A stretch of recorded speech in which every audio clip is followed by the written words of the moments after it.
You're listening to 17 Carat K-Pop, the show that's a little bit of everything with a K-pop twist. Visit 17caratkpop.weebly.com for more information about the show. That's 17caratkpop.weebly.com. Enjoy the show! Hello everybody and welcome back to 17 Carat K-Pop. Today on the show, it's time for my deep track-by-track analysis and commentary on the new BTS album, B, and what I love about it, how it connects to their past releases, all those Easter eggs I found, as well as ultimately why I think BTS's album is just coming at the perfect time.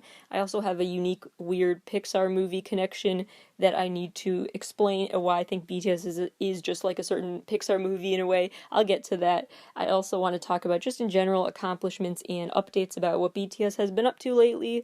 It's just overall the latest BTS episode of the show. There's a lot to get to, so without further ado, let's just start by breaking down this new album and the single from it, Life Goes On. Quick overview of the behind the scenes of the making of BTS's album B. Jimin served as the project manager for the first time. V was a visual director during this whole creation process for the album and music video, and Jungkook was the music video director for Life Goes On, and hopes to do more directing in the future, which we would all love to see, I'm sure. B has already been such a successful album. It flooded the iTunes charts and it topped the USA charts, specifically all 8 songs actually did, and it charted in at least 90 countries. They also beat their own record for the biggest album debut day on Spotify in 2020. So they beat their own record back from February from the Map of the Soul 7 album. And this time, 42.8 million streams of B happened within its first 24 hours on Spotify, close to 43 million streams. The album also sold 2 million copies in less than 24 hours of its release, and the Life Goes On music video teaser was the fastest music video teaser to reach 1 million likes on YouTube. That's an actual record it broke, fastest ever to reach 1 million likes. It took approximately 35 minutes for 1 million likes to already show up on the video. And as of recording time, Life Goes On already has over 100 million views, maybe over 200 by now, honestly. The official press release given to describe this album was as follows, quote, BTS opens themselves up to express their mixed feelings about this situation. Fear and anxiety mingled with a determination to overcome all this. The album contains the band's emotions and ruminations they had throughout this year, and the story of us continuing the existential journey. That is also the reasoning behind the album's title B, that stands for to be or existence and does not abide by any form. Ultimately, this album was the product of quarantine and a weird, isolated year after BTS had to abruptly cancel their Map of the Soul World Tour plans due to COVID. And so they've been reflecting during this time, and after initial just sorrow and a feeling of what do we do now, they really kind of picked themselves back up and worked on this album. And what's really great about the way that BTS makes music is that it's a we, more than ever before for this time, which RM did say in the press conference was intentional.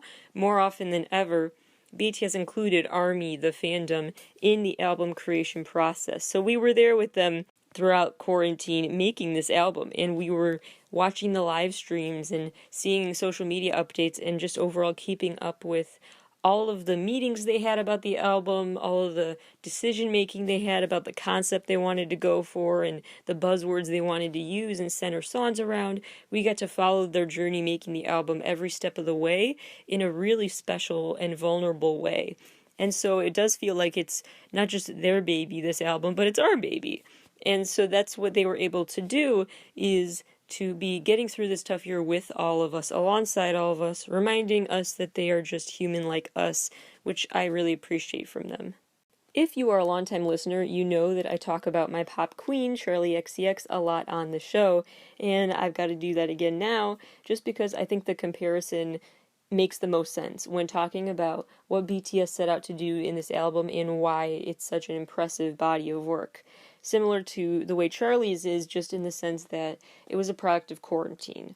Earlier this year, Charli XCX released How I'm Feeling Now, which is her latest album, and it really runs the gamut of emotions that you experience in quarantine, in this weird year of social distancing and canceled plans and all of that stuff. So she really summarized the feeling of just how we are all feeling now. That's why the album was so aptly titled there. And same with BTS. They just call the album B, because you can be, it can refer to an emotion, it can refer to an adjective, whatever it is, but it's just about, this year is all about getting back in tune with and stopping to reflect on who we are and where we're going in life. And so this year of contemplation is producing some really interesting music and relatable music. So as she made it, she let fans in on it on social media. There were special 1,000 person Zoom meetings that you could try to apply to get into to watch her talk to collaborators. You could also see her record songs through Instagram and stories and things like that. And we got to watch the album come to life. Then at the very end, fans' artwork was compiled into a special booklet of sorts to go along with the album release, and the album cover was voted on by fans online. It was all very, very a group project, really. And similarly with BTS, because we were all able to watch their meetings discussing the album and feel like our input would be considered if we left a comment on the video, or just in general through our fan letters and messages we send them online. We know they know us, and they know what we're dealing with and how we're feeling, and they emulate that for us in a way that reminds us we're not alone.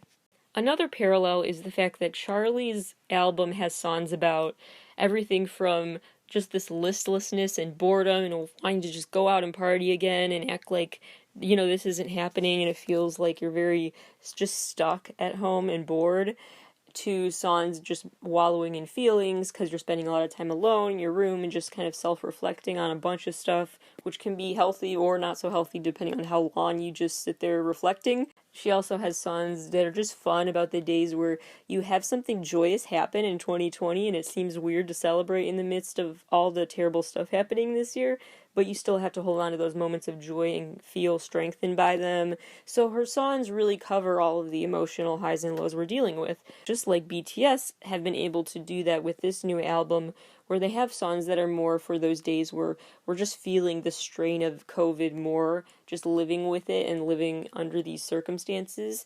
And then they also have songs that are just light, fun, dance-worthy distractions. So both of those albums I truly feel like need to be called cultural milestones, because such a significant year in our lives will always have some sort of soundtrack to it. And the soundtrack of our quarantine, socially distant, weird, nervous, pandemic era life is Charli XCX and BTS, at least for me.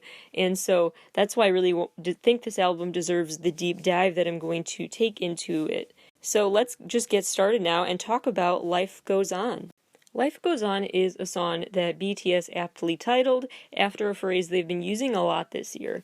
Usually I view it as part of their long-term strategy that BTS has Easter eggs throughout their work to an incomparable extent, and so I just figured Life Goes On was another thing that maybe they were hinting at in advance because of it's part of the whole master plan of the music video universe. But I do honestly think this time it just became something they were saying to each other a lot during live streams and stuff, and so I do think just naturally they figured this is a great title for the single off of this new album, because it summarizes what we've been saying and what we were trying to tell people this whole year, which is that, hey, despite all of these weird obstacles in the way and all of these frustrations and roadblocks, life goes on somehow, and the sun rises again the next morning. And so I think it did organically become the single title. However, I do still find it impressive how BTS always manages to take a phrase from something they said previously and then make it a song title later, and then make us all in a retrospect think, man, they hinted at that months in advance, their minds. And so that's still impressive, just to get people speculating whether or not the speculation is warranted. Anyway, so BTS did say Life Goes On a lot as their mantra, not just during this year in general, but also specifically at their virtual UN speech they gave this year, and it's the phrase that is used to describe the new single, which is all about how life will just go on even when it feels like it won't. BTS have been very open from the get-go about how hard 2020 has been for them personally, and I really appreciate the vulnerability, not just because I always appreciate that about them. That's one of the reasons why they are so popular, because we love their honesty, we love that they open up to us, and that they remind us at the end of the day they're just like us, and they're there for us, and we're there for them, so it's a mutual benefit relationship. That's very unique. Not every fan has that relationship with their artist, the intimate way that BTS and ARMY relate to each other. But anyway, gushing session over for now. I'm just saying that BTS have been opening up from the get-go about how they've been emotionally hurt and impacted by the pandemic, really making them suddenly stop to wonder, what are we doing with our lives, and where do we go from here, and what do we do with all our time now? Who are we really? What else do we like to do? All of those questions that actually are much deeper than it might seem at first glance when you wonder, what do I do? There's really a lot to unpack there, and so that's what this song is trying to do, and ultimately they decided what they would do is just trust that life goes on, and life has a plan. Jin said in the press conference for this album, quote, "We're placed in a situation where everything has stopped. I feel like the past year went by in sadness and emptiness. We try to express our honest thoughts in this album and that it's okay and we feel the same as you guys." Similarly, V from BTS has been open lately about how he in particular has struggled emotionally with depression and anxiety this year, and he continued to echo those thoughts at the conference. All of this reminds me of one of the best BTS songs. Objectively, I would say a song critic would agree, and subjectively, I would agree that Magic Shop is great for that message, and that's what BTS has always done. Their albums are kind of like a home where you can really go somewhere, and the magic doors open, and you can feel like you are invited into a special little mental escape in your head. You can create this mental magic shop to go into when the world outside is so scary, and BTS will still always be in there. So no matter how much the world gets crazy around us and we are just freaking out over it and not sure what to do because change is so fear-inducing, we can still go back to the mental magic shop and everything is exactly the same there, and the comfort is still the same, which is the message of this song. There are some little details in this song that I do want to highlight that may allude to past videos, but again, sometimes this is just me reaching, but that's okay. I still love the connections running through their music anyway. There's one lyric where they say, sick and tired, and then later on, through the fire. So you're sick and tired, but then you're gonna get through it through the fire. Anytime they mention the word fire, that's an alarm bell in my head, if you know their discography. Also, whenever they use the word run or rain more being RM's keyword. Running faster than the clouds of rain, I thought was a key lyric to note. Also in this song, they say pillow, like a pillow on the table is one of the lyrics, and that pillow reference just made me think of Sweet Night, V's OST. And the biggest connection I saw to a past BTS song was when they said, "My feet refuse to move." Because remember in On, there was that seemingly random lyric of "look at my feet," and that was part of BTS's message there, and now they're saying, "my feet refuse to move." So I feel like there is a continuation there about feeling stuck still, even though they were saying "bring it on." There are complicated feelings with that. It's not as easy as saying it. The key verse from Jungkook and Jimin, the first verse, is one that if you have been a long-time listener of BTS and know about their storyline, it really makes a lot of sense and alludes back to a previous scene. If you want to know what I'm talking about, all the BTS episodes of my show are on the website, 17caratkpop.weebly.com, and then sort by artist, and you'll find all the BTS ones there. But anyway, that verse says, "Spring didn't know to wait, showed up not even a minute late.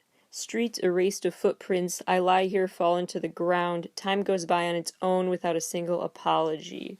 Verse 2 I found really equally poetic. "Still won't stop, running faster than that cloud of rain. Thought that'd be enough, guess I'm only human after all. I'm in a world of pain, this cold that the world gave me prompts me to press the dust-covered rewind, dancing off-beat, lying on the ground. Once winter comes, let's exhale." And then the chorus goes, "Like an echo in the forest, the day will come back around as if nothing happened. Yeah, life goes on, like an arrow in the blue sky. Another day flying by, on my pillow, on my table. Yeah, life goes on like this again." About that monotony day-to-day that is combined with the uncertainty of the future. It's what life is. It's very ironic. Keyword alert with shadow again. In this song they say, "Stopped for now, but don't hide in the shadow." Once again, daylight will glow. Glow is another keyword. A lot of possible Easter eggs there, so go crazy enjoying those if you want. Blue and Gray is a song that was worked on by Suga, RM, V, and J-Hope. It was originally supposed to be called Black and White and be about those black and white contrasting, intensely opposite emotions, but at the end of the day, they decided to go with Blue and Gray. What's interesting about this choice is I was thinking about how the color purple is so important to the BTS fandom and our representative color, and purple is a mix of blue and red, which also represent extreme sadness or extreme passion or anger on the other extreme. And so when you combine those extremes, you get somewhere in the middle ground where you get a purple color. But if you then dilute the color again, you might get a bluish gray tinged color. And so blue and gray is kind of like a sad distilled purple in a way. Anyway, the point is that the way this song tries to tell us to live in the gray area is kind of what they could be telling us all along if you really want to dig into why purple is the fandom color. This song is a heavier song, but it's mixed with a lighter instrumental, and so it's an interesting contrast that works really well. Jimin had a key quote in the press conference that is related to this song, I think. Quote, "I had emotionally fallen down several times. Performing on stage and meeting fans held such a big meaning to me, a must-do thing. As those were taken away from me, I was confused, thinking, who am I and what should I do? But thanks to the bandmates with whom I talked about music and my feelings a lot, I could overcome it." Again, talking about that sense of feeling thrown off balance by this pandemic, I want to zone in on for a second that first sentence. I had emotionally fallen down several times. Because first of all, that's a good way to summarize this year. It feels like we keep emotionally falling down. Second of all, it just made me think of those music video scenes where RM is reaching his hand to the screen and pulls you up. That's kind of part of the action. He reaches toward the camera and he's lifting you up. That just is what flashed in my head when he said he keeps falling down. Anyway, some key lyrics, which I won't point out the buzzwords in these, although they're there and I think you know what they are if you're a longtime fan. Some of the parts of the song that I just found most moving. The end of the day, someone come and save me, please. A weary sigh of a tiring day. I guess everyone's happy. Can you look at me, 'cause I am blue and gray. The meaning of the tears reflected in the mirror. My color hidden with a smile, blue and gray. I don't know where it went wrong. Since my youth, I've had a blue question mark in my head. Maybe that's why I've been living so fiercely. But when I look back, I'm all by myself. That hazy shadow that swallows me up, the blue question mark still exists. Is it anxiety or depression? How am I so regretful? Or is it just me, one that loneliness gave birth to? I still don't know. The ferocious blue. I hope I don't erode away. I'll find the exit. I just want to be happier, to melt the cold me. My hands have reached out countless times. Colorless echo. Oh, this ground feels so much heavier. I'm sitting by myself. I just want to be happier. Am I being too greedy? On the road I always walk, there is a light that always shines, but today the scene feels unfamiliar. Is it dull or is it broken? I don't feel like myself at this moment.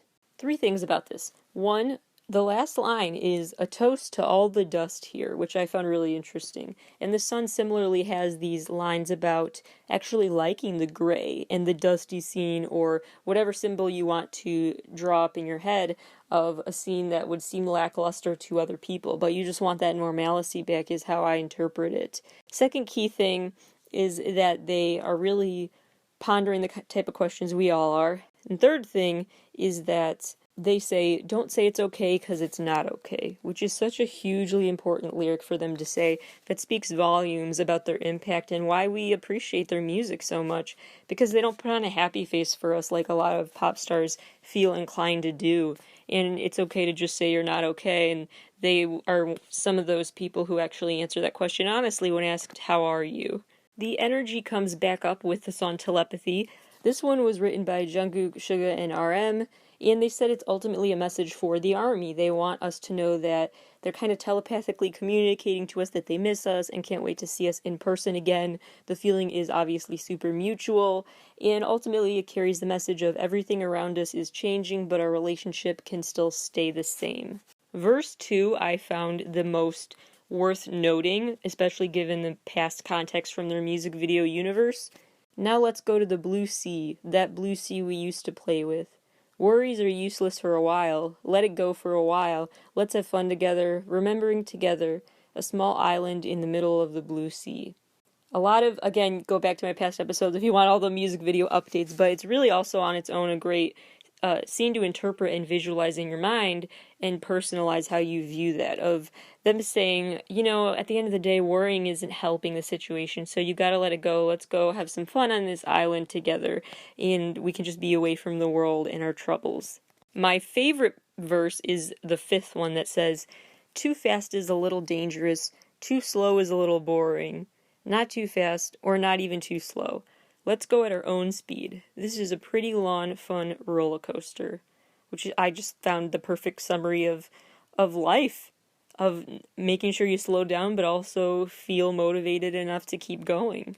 The song Stay has a lot of parallels to the song Telepathy. It references that sea again, in the sea where the wind passed by, technically.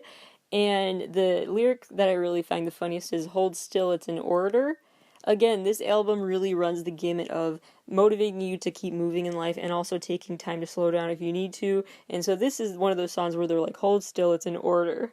I also like that they say the stars are brighter than ever, no matter where we are right now, I know you'll always stay, and that's repeated, I know you'll always stay, throughout the whole song.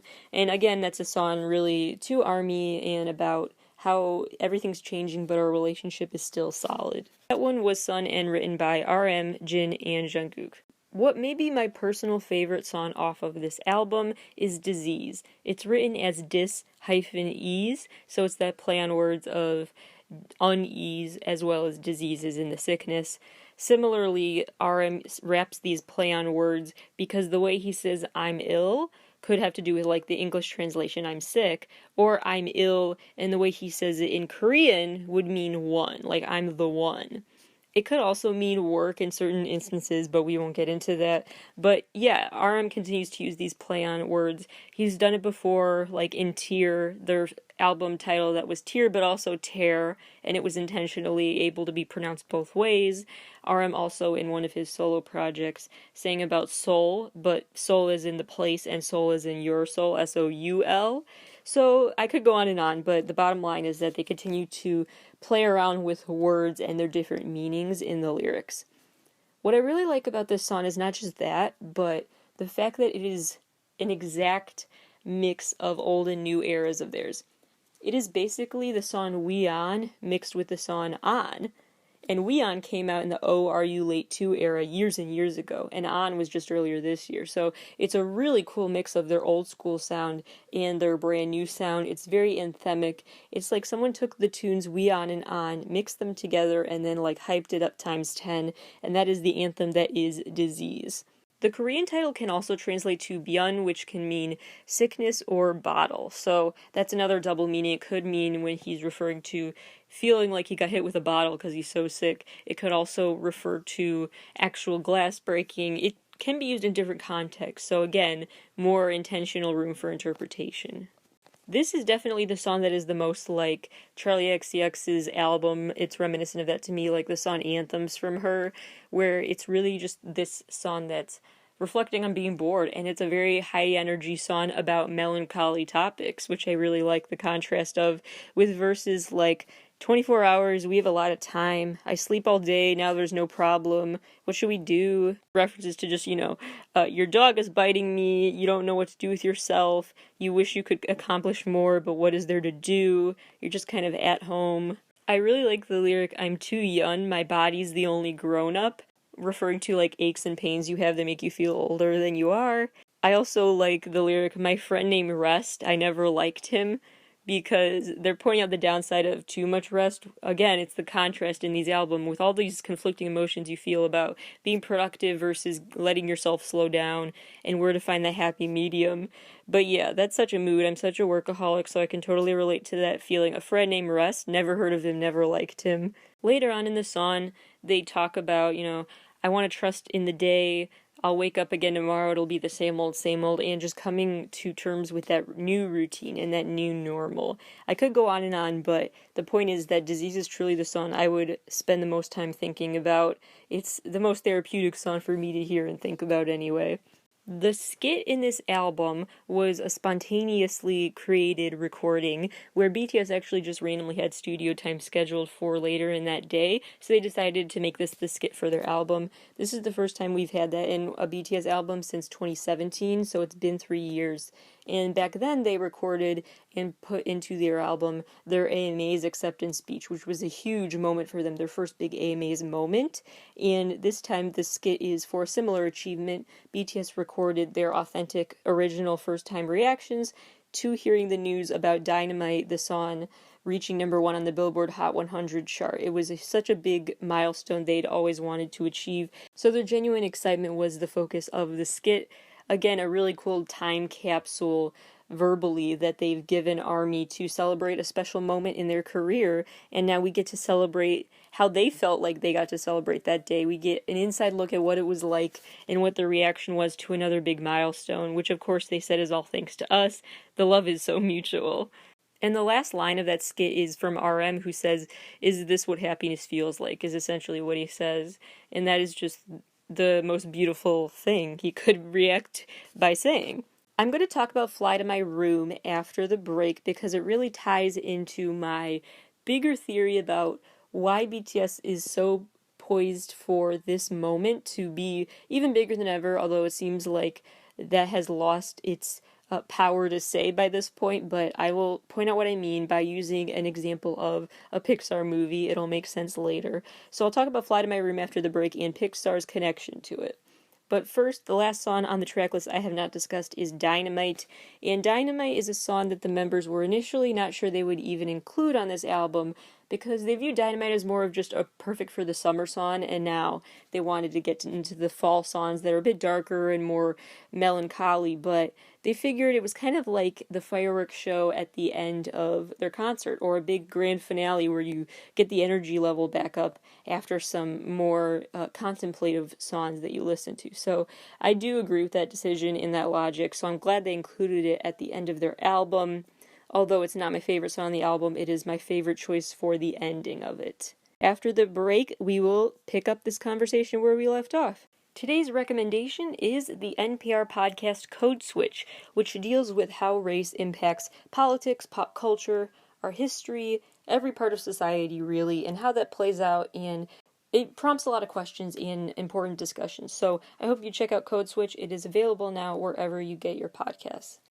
It would be too much out of character for me to just focus on this album and not tie it back to previous BTS releases, even if this seems like a bit of a detour from their music video storyline. I do think they still intentionally included some Easter eggs, nods to past videos in their promotional materials, at least for this upcoming album. So I just want to point those out because it would be totally uncharacteristic of me to not over-theorize and overanalyze and look into all the details of all the promo that my favorite artists like to release. So let's do it for the BTS Life Goes On /B era promo pictures. Here are some details in their promo pictures that I noticed and just think we should keep in mind for previous symbols and for the future symbols they use in their work, which will make a lot of sense if you're a longtime fan. So if you're not, I apologize, the next 2 minutes will probably not make sense to you. So the first main teaser image we need to think about is the one where they're all in a blue room together. The color blue, I'm sure, was intentional. And they have all of these instruments stacked up on the table in front of them, keyboards, guitar, etc. The keyboard plays a big role in the Begin video. When Jungkook starts the whole Wings saga off, in that video we suddenly have a flash of a keyboard on fire, like something's happening to their source of pride and joy, the music. But now we have the keyboard being safe. It's just now suddenly twice as good. So you could really look into deeper meaning there if you want to, where it's not like they saved the piano. It's okay, sure, you want a piano, here you go, and here's a piano and some maracas or guitar, banjo, I don't know, whatever was on that table. And so it's like now you have too much of what you were looking for, so careful what you wish for is how I would interpret that. There's also a frame painting in the background made with blue watercolors, and it looks like it has some sort of boat-shaped image, and that could just be not what it was meant to look like, but to me it looked a little like a boat. So anyway, remember, a key painting in similar shades if I'm remembering correctly, Similar Shades, was in the background of the Begin video, although that was more colorful, and in the background of the Live video and Mama. So those Wings era videos again had that symbolism there. J-Hope's individual teaser has all of these posters on the wall, and I definitely spent a lot of time screenshotting and zooming in on all of those posters. And here are my main takeaways. There are some keywords that were on those posters that I remember from past releases. There is the sign that said beautiful. And remember that J-Hope's solo video for Mama during the Wings trilogy, a keyword was the word beautiful. Remember the monologue said, "The beautiful woman smiled with dignity. Her gaze was fulfillment, her greeting a homecoming." The beautiful woman was the Mama that J-Hope was referring to in his main speech, in his main video and concept back then. So that seemed meaningful and intentional. The poster on the wall that said "My Way," that made me think of J-Hope's Ego lyric. Here says "My Way" in the chorus of that song. Video game was another thing that one of the posters said, which if you remember in the Fire video, they're playing games, and in this new video, they're gathered around a TV together, so they're just enjoying each other's company, doing things like that. The word "nope" was on that board, which I just thought was funny. The word "friends" was there. Obviously, they have a song called Friends. And in Spinebreaker, way back in the early days of their career, they had that song lyric about you're whining because your friends all have it, and now you want it because your friends have it. How do you make sure you stay an individual is ultimately what that song Spinebreaker was about. One poster says, "Do it for yourself." And the word yourself is obviously a huge part of their Love Yourself era. "My choice in future" was another phrase on the poster, which is just symbolic of everything BTS is all about. Lastly, "Sweet Love" reminded me of V's OST, Sweet Night. I also think it was probably written as like a contrast to Fake Love. In Suga's solo promo picture, his feet are placed on a mirror on the ground. And that mirror is just making me think of the song Reflection from their catalog. There's that mirror that's a big symbol in Jin's video for Awake. There's the reflection that Jin kisses in the Wings tour video. And then there's also the fact that the song Louder Than Bombs that BTS has shares a name with a movie all about that cracked mirror image. That's a big part of the promo for that movie. And the theme of that movie is kind of about dealing with past conflicting emotional states and really trying to figure out how you truly feel deep down. It's a very introspective movie, or can be if that's how you watch it, and that's how BTS songs are too. So I think the mirror is one of their most frequent symbols for a reason. I also think it's interesting that he's sitting on this couch. The other members sometimes in their promo pics were on couches as well, but sometimes, like with J-Hope, it was like an inflatable couch, and I know this is really reaching, but I do think there's something there to think about, because Suga being on that couch by himself, the last time I remember that happening for a significant amount of time was when in the whole Love Yourself highlight reel, he was there just looking at that tag with the girl's name on it, and his phone buzzed, and suddenly he felt very fearful of what message was just brought to his phone. So it's those moments in life that really wake you up and make you a little shocked because you weren't expecting it. That was what happened the last time Suga was on the couch in a BTS content. And so that just made me think of this teaser being connected to that feeling of uncertainty. So now that we've dug into the promo pics, we've talked track by track about the album, what's left to do is reflect on BTS's legacy and their past just updates in what they've been up to lately. And then I will get to what I'm building up the suspense for, which is my big theory. Since 7 is a magic number for BTS and ARMY now, here are 7 categories of big new achievements / announcements that BTS have revealed since the last episode I've recorded. Not even just the last BTS specific episode I've recorded, but they're super busy, so let's just get into it. Number 1 has to be award show wins. Congrats to BTS for winning favorite duo / group for the second year in a row at the AMAs in the pop rock category.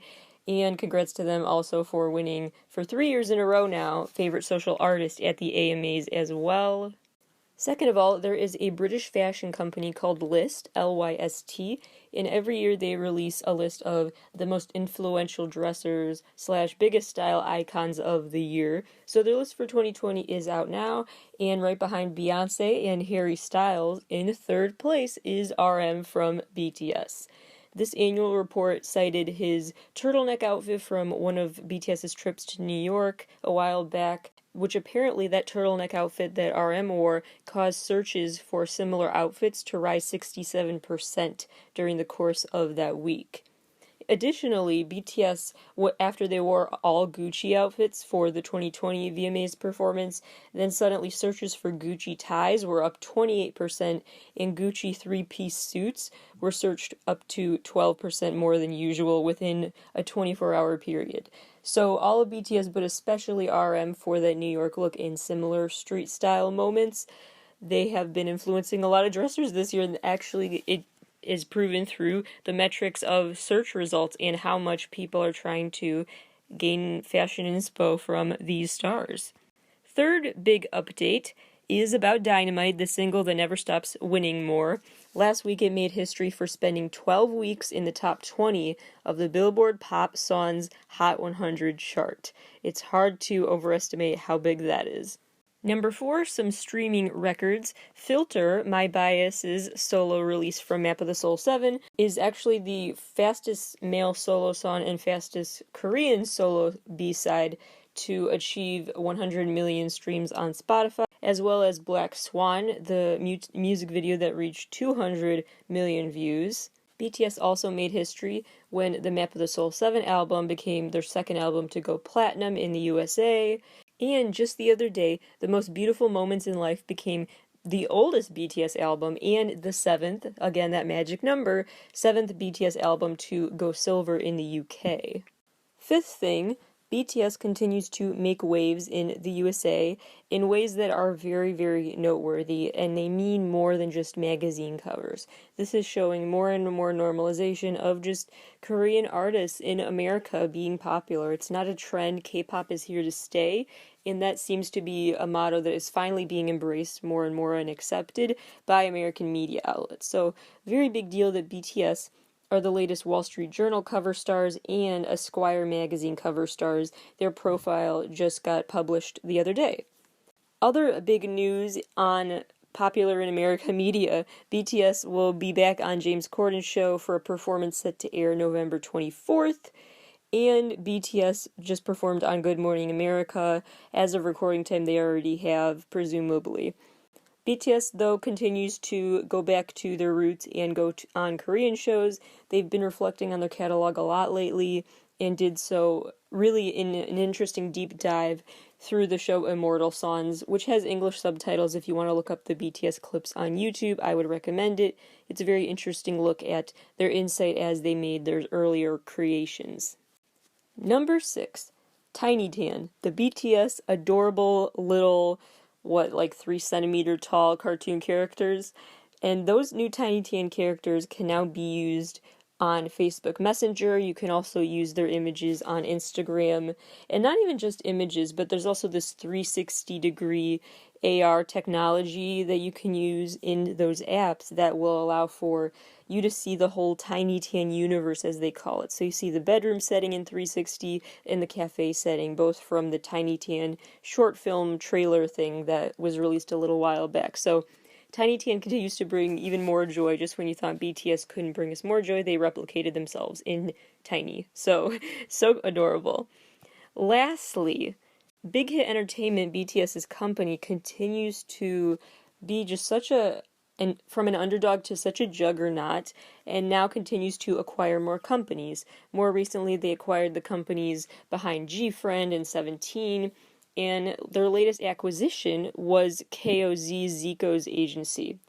Zico actually only established that agency. Zico was in Block B under a different company, and then Zico eventually went on to start his own agency 2 years ago. So just in 2018, he founded that company on his own, and now it's been acquired by Big Hit, which is actually a big positive thing for Zico.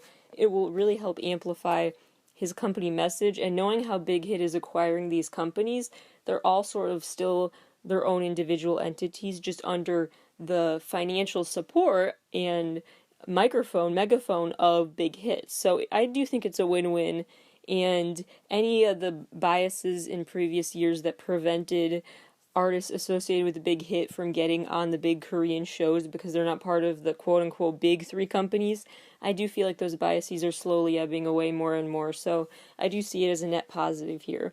So that's the latest acquisition. Probably expect more of a takeover from Big Hit again and again, acquiring companies going forward.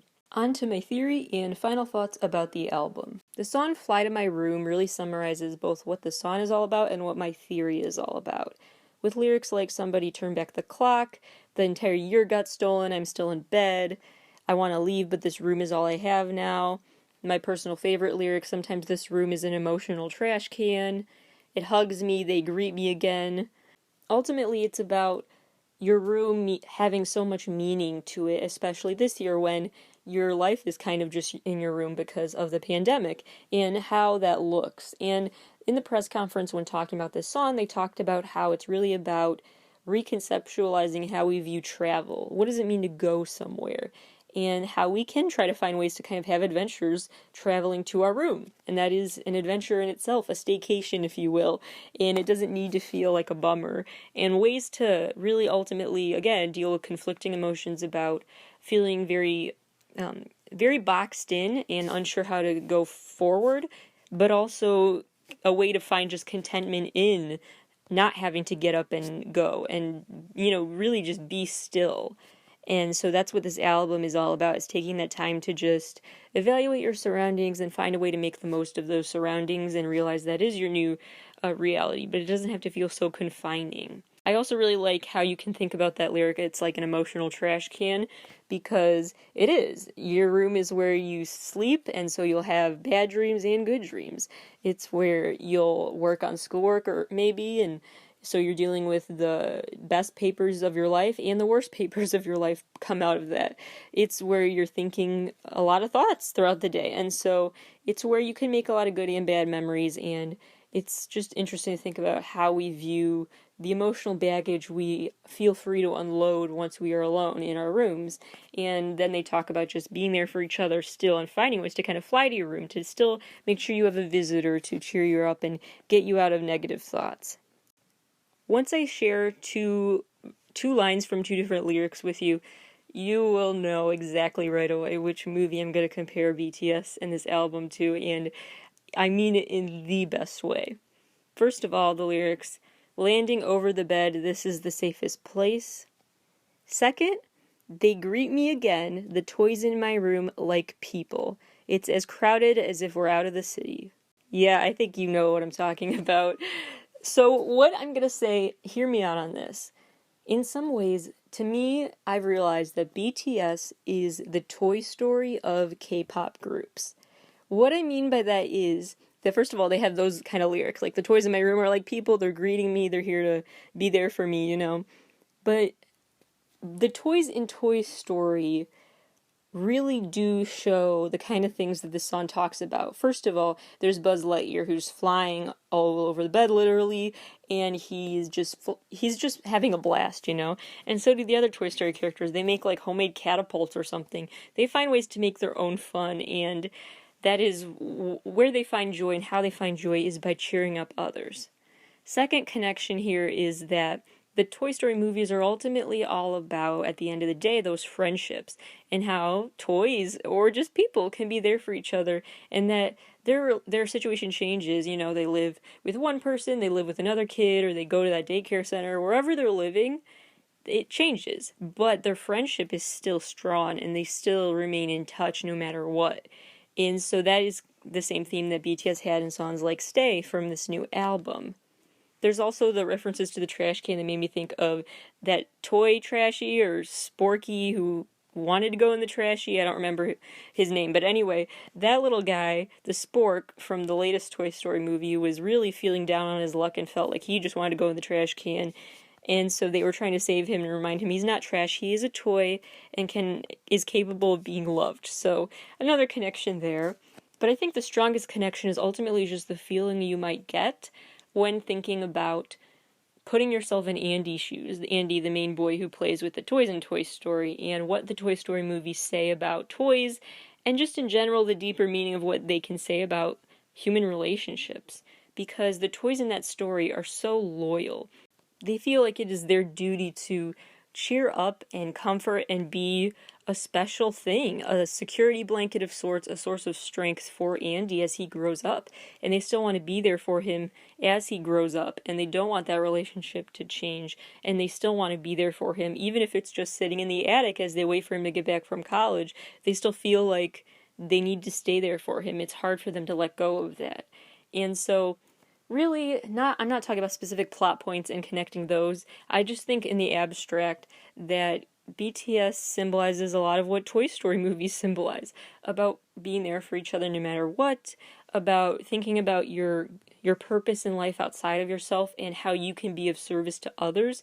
They always talk about the way they make music and how they really do see and recognize their platform and their reach, and they want to use that to be the best influence possible by basically, they've said before, use our music, use us if you want. They've used that phrase to say, use us as a tool. If our music and BTS is a source of your strength and a source of your solace and a fun distraction or escape for you, use it. We are providing it to you to interpret and talk about like I am talking about right now.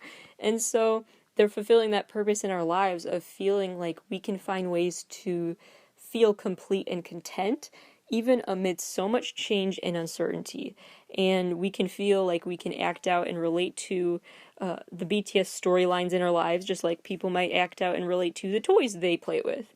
Ultimately, I see BTS as conveying the message, you got a friend in me, that they are here for us, and especially for me, because I've always dealt with a lot of social anxiety and stuff, so for anyone to say you've got a friend with me is really touching. So I just take that very personally, and I'm really just appreciative of them. So, alright, rant over, but I'm just saying that BTS's work deserves this kind of deep dive every time because it really does leave such a profound impact on me and an army all over the world. So thank you again, BTS, for a great body of work that really helps give rise to and help articulate how we're all feeling. It's very, very, very much appreciated, and it's such a gift. So thank you for all you do, BTS. Thank you all for listening to this show. The next big album that is bringing me so much joy lately is, of course, the new NCT album. So we have to dive into Resonance Part 2. I will talk about that in an episode later this week, and then another new episode next week. I'll just keep going. I'm skipping a week of How to Stand for Thanksgiving week break, but not 17 Carat K-Pop. I've got too much to say about the new NCT album, so I'll see you without a break later this week, and then I'll see you again next week. Thank you all for listening.